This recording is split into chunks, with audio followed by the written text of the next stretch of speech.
A gente fala agora de um dos projetos do programa Startup Garage. É um aplicativo voltado para a produção de alimentos. E quem veio conversar com a gente é o biólogo João Carlos Barbosa. Tudo bem? Tudo bem, e você? Tudo jóia. Bom, primeiro conta pra gente o que é esse aplicativo, o que ele vai fazer.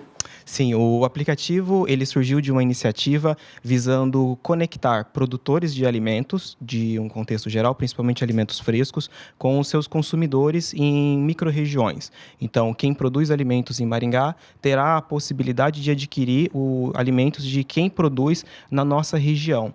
E ele surgiu como uma forma de incentivar um consumo de alimentos um pouco mais sustentável, no contexto de que não há necessidade de haver um transporte de alimentos por longas distâncias, além de incentivar a economia local, ou seja, quem produz vende para os próprios locais. A gente sabe que a Ceasa movimenta muito isso, mas muitas vezes traz de longe, né? Sim, isso é uma questão muito relacionada e que traz impactos consideráveis em termos ambientais e principalmente de mudanças climáticas.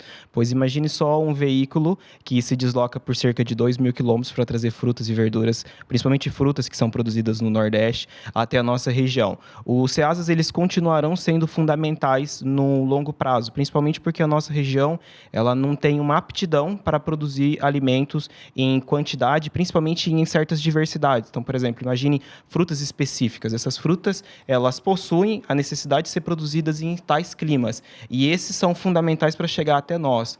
Porém, na nossa região, há uma produção muito grande de alimentos de diversos tipos, tanto frutas quanto verduras, quanto outros tipos de alimentos, como bebidas, como panificação, entre outros. E aí, onde seriam vendidos esses alimentos? A comercialização ela é inteiramente realizada pela plataforma. Então, imagine que o produtor de alimentos ele tem uma produção excedente, ele faz um cadastro através da plataforma e ele disponibiliza ali quais são os alimentos, qual é o custo e qual é a sua disponibilidade de realizar as entregas para tais produtos.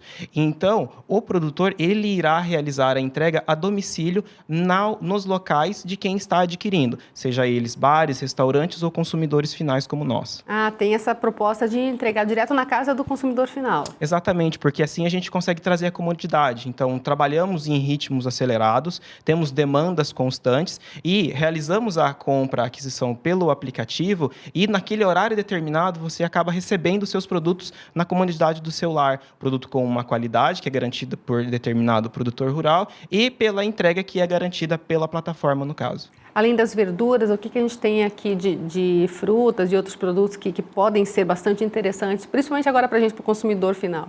Olha, quando a gente fala em termos de produção de alimentos em nossa região, a gente tem diversos municípios no nosso núcleo que produzem uma quantidade grande. Então, são as hortaliças, que é um carro-chefe das nossas, principalmente de quem vende nas hortas comunitárias, as leguminosas, que são os legumes como um todo. Existe uma quantidade considerável de frutas, exceto aquelas que necessitam ou de frio, ou de calor, ou de certa sazonalidade. Porém, a gente tem muitos produtos de panificação, a gente tem vários produtos relacionados a bebidas artesanais, então, por exemplo, seja bebidas alcoólicas ou não alcoólicas, e você tem produtos à base de proteína animal, que são os embutidos ou a própria proteína in natura, seja ela congelada ou não. E inclui, então, além disso, produtos derivados de frutas e de verduras, como geleias e compotas.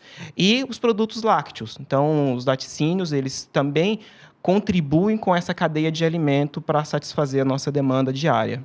E isso, assim, o produtor, por exemplo, já tem o local para onde ele vende, por exemplo. Daí o que sobrar é que ele vai comercializar nessa plataforma. Sim, a intenção é que a plataforma ela seja um canal de comercialização excedente, ou seja, um mecanismo dele ter uma renda extra com aqueles produtos que não seriam vendidos, seja para a feira, seja para o Ceasa, ou seja para os outros intermediários que encaminham para os grandes centros. É um canal adicional de vendas, onde que ele consegue adquirir uma renda adicional com aquela produção excedente.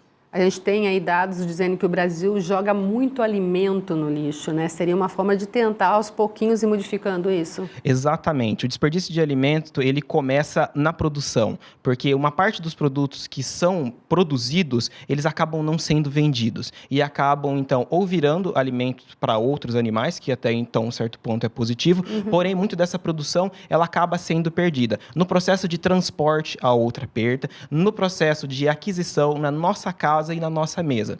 Quando a gente cria uma conexão direta com quem produz o alimento, com quem está consumindo aquele alimento, cria-se um vínculo de respeito com o alimento. E esse vínculo de respeito, ele é favorável não só para a saúde da pessoa que está consumindo, como também para o ambiente, pois você cria esse vínculo e evita o desperdício, ou seja, é um organismo que está ali para lhe alimentar. Então, não é possível desperdiçar isso de certa forma. Ou seja, sai todo mundo ganhando nesse processo. Sim, exatamente. Todos terão um benefício e ainda a gente tem um benefício coletivo, que é o benefício ambiental como um todo. Porque a produção de alimentos, ela usualmente é feita, por exemplo, em áreas de vegetação nativa, em áreas próximas a nascentes, e esses produtores incentivados a produzir em sistemas orgânicos, ele tem o potencial de preservar o meio ambiente, que traz resultados direto para uma coletividade, não só a nível local, mas também para outras pessoas que estão em outras regiões que são impactadas, por exemplo, com mudanças de clima.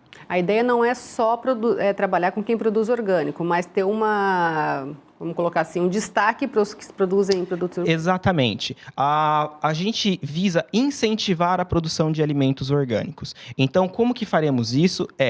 Trazendo todos esses que produzem alimentos convencionais, de um primeiro momento, porém, ao longo prazo, incentivar para que a produção desses torne-se em sistemas orgânicos. Incentivando, aí, no caso, eles precisam de 2 caminhos de assistência técnica. Então, pretendemos encontrar parceiros que atendam essas pessoas, fornecendo a eles assistência técnica, certificação e, se for necessário, apresentar também canais bancários onde que eles conseguem auxílio financeiro para transformar essa produção, tanto de alimentos convencionais para alimentos orgânicos e ainda crescer a produção de seus alimentos orgânicos. Muitas pessoas ainda reclamam um pouquinho do valor do orgânico, né? Porque justamente tem pouco no mercado. Sim. A partir do momento que tiver mais gente produzindo, o valor também, consequentemente, deve ficar melhor, né? Exatamente, isso é um impacto direto. A partir do momento que você tem diferentes fornecedores, o preço ele tende a reduzir. Porém, perceba que uma parte dos alimentos orgânicos que nós consumimos usualmente, por exemplo, aqui em Maringá, que são vendidos